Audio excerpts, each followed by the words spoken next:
Hey y'all, welcome to the channel. Today we're checking out William IV, the maddest lad to ever sit on the British throne.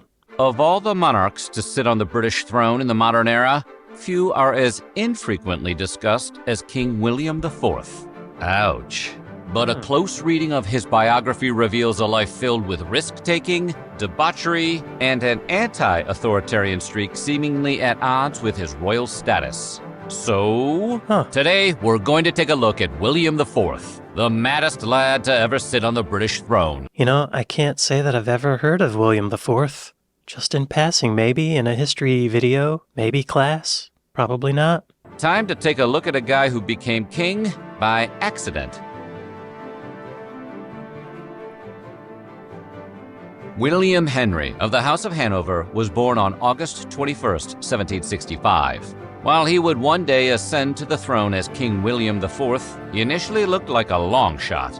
At the time, his father, King George III, was in his 20s and only 5 years into what would turn out to be a nearly 60-year reign. I've heard of King George III.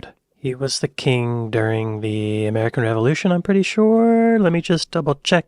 Confirmed. George III also had two older sons, George and Frederick, who were ahead of William in the line of succession. It was basically like being born the third Van Halen brother.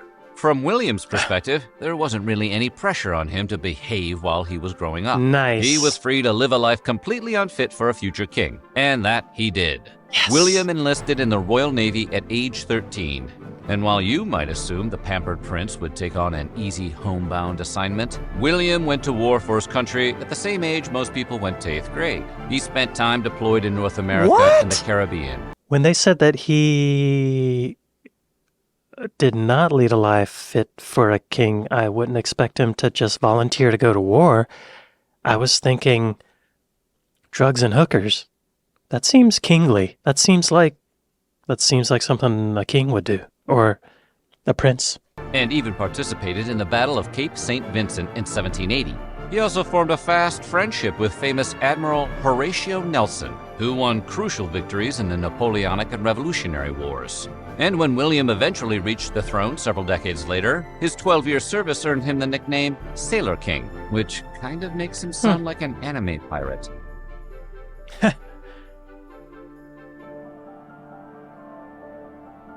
Okay. By the time William reached his teens and joined the Royal Navy, the United States had declared its independence and the Revolutionary War was underway. William served in New York, which made him the only member of the British royal family to actually touch American soil during the Revolution. That's an impressive distinction for a guy who just started shaving. Of course, there were some downsides. William knew his princely status made him an extremely valuable target for the rebel forces. Yes. But despite the obvious danger, he actually enjoyed walking around the city completely unescorted. What? Maybe being ransomed was on his bucket list. Rumors about the young royal's walks eventually found their way to General George Washington, who was the commander-in-chief of the Continental Army and future dollar bill mascot. Heard of him. Washington quickly approved a plot to capture the adolescent prince. He enthusiastically wrote to his co-conspirators saying, "The spirit of enterprise so conspicuous in your plan for surprising in their quarters and bringing off the Prince William Henry and Admiral Digby merits applause." In other words, Operation Steal the Fancy Teen is a go.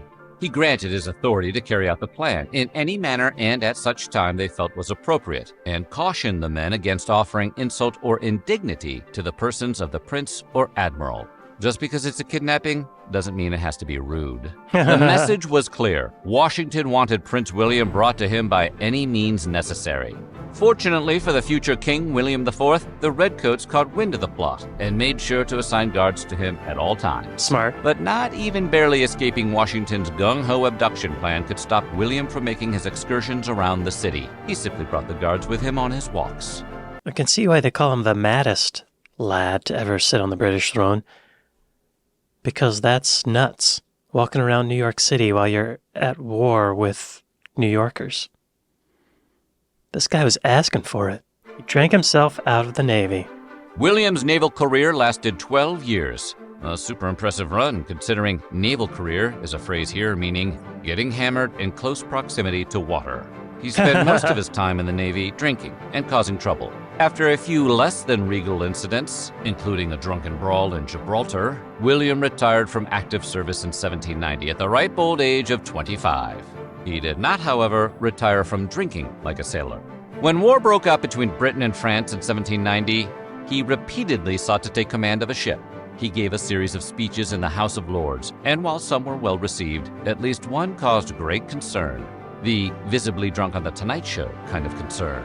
These erratic tendencies, and the fact that William had recently fallen down a flight of stairs and broken his arm, convinced the king to hold firm in his belief that William should not return to the Navy.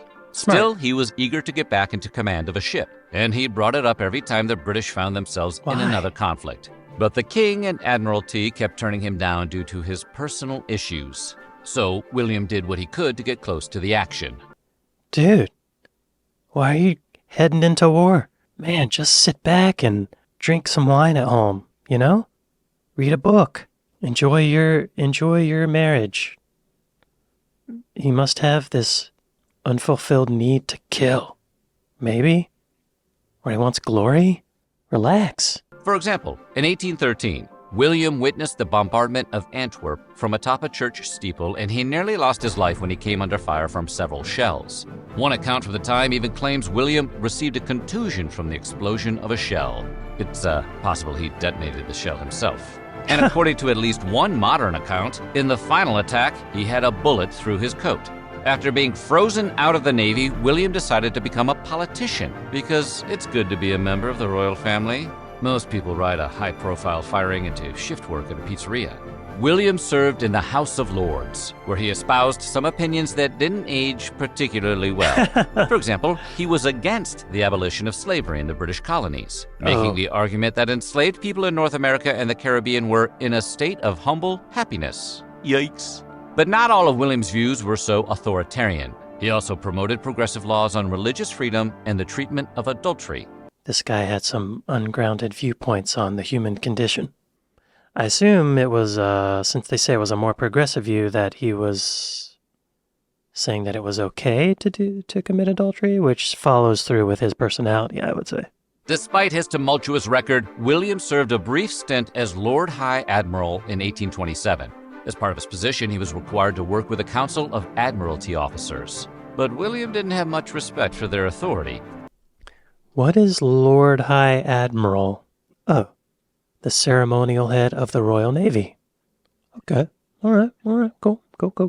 It led to frequent conflicts, which came to a head when William disappeared in protest. And we don't mean he stormed off to the pub. He apparently commandeered a squadron of ships without telling anyone and didn't return for 10 days, which is a thing you can do when you're both Lord High Admiral and a prince. His brother, King George IV, had no choice but to ask him to resign from his position. 10 days.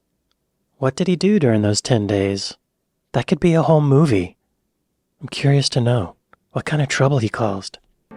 William spent much of his adult life in a relationship with an Irish actress and comedian known by the stage name of Dorothea Jordan.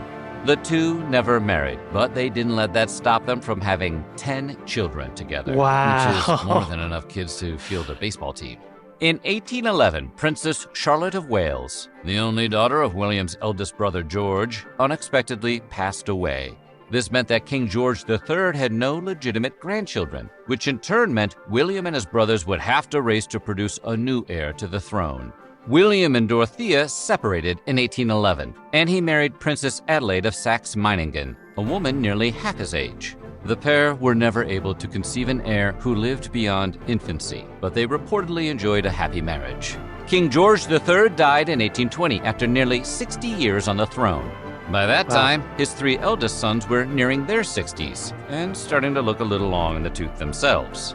George took over the throne and became King George IV, but neither he nor his brother Frederick were in the best of health. There was also the little problem that they had no heirs. When Frederick passed away in 1827, William unexpectedly became the heir presumptive. After realizing he actually had a shot at being king, William reportedly cut back on his drinking and got back into the habit of taking long walks. George Washington had passed away many years earlier, so he no longer had anything to fear.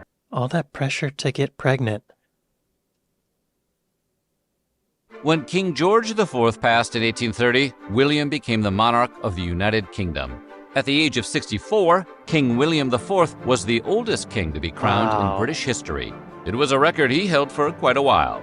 In fact, it was only recently broken when 73-year-old King Charles III was crowned on May 6, 2023. Wow. When most people think of the British royal family, they think of Buckingham Palace. The royal residence and its famously stoic guards are nothing short of iconic. So it's weird to think there was a time a king wanted to give it away. But there was, and that king was William. In fact, he tried to disown the property on more than one occasion. King William was an informal monarch, and his life as a sailor likely made him a bit uncomfortable with the trappings of the crown. Unlike his predecessors, he refused to even live in Buckingham Palace. He seemed to want nothing to do with the place, so he offered it to the British Army to use as high-class barracks. And when that didn't work, he tried to turn Buckingham Palace into the new Parliament after the old Houses of Parliament burned down in 1834. Parliament politely declined. King William IV's reign only lasted 7 years, but the primary goal of his rule was to stay alive long enough for his niece, Princess Victoria, to reach age 18. You see, Victoria was the daughter of William's deceased younger brother, Edward, and while he was quite fond of her, he absolutely hated her mother, the Duchess of Kent. What is it with that lady? Out of spite for the Duchess, William became determined to live long enough for Victoria, the next in line for the throne, to reach adulthood. If that happened, it would mean that her mother would never become regent. He managed to hold on long enough to accomplish his mission. When William IV shuffled off to the bar fight in the sky in 1837, his niece took the crown just 1 month after her 18th birthday, kicking off the Victorian era. You know, the one all the steampunk kids like. Wow, that's quite a reason to stay alive. Spite. Why did he want to give away Buckingham Palace? Sounds like his life could be a movie, though. Has anyone ever made a movie about William IV? Looks like there's a few films and TV miniseries with him appearing in it, but nothing about him specifically. I'm actually surprised there aren't more Mad Kings.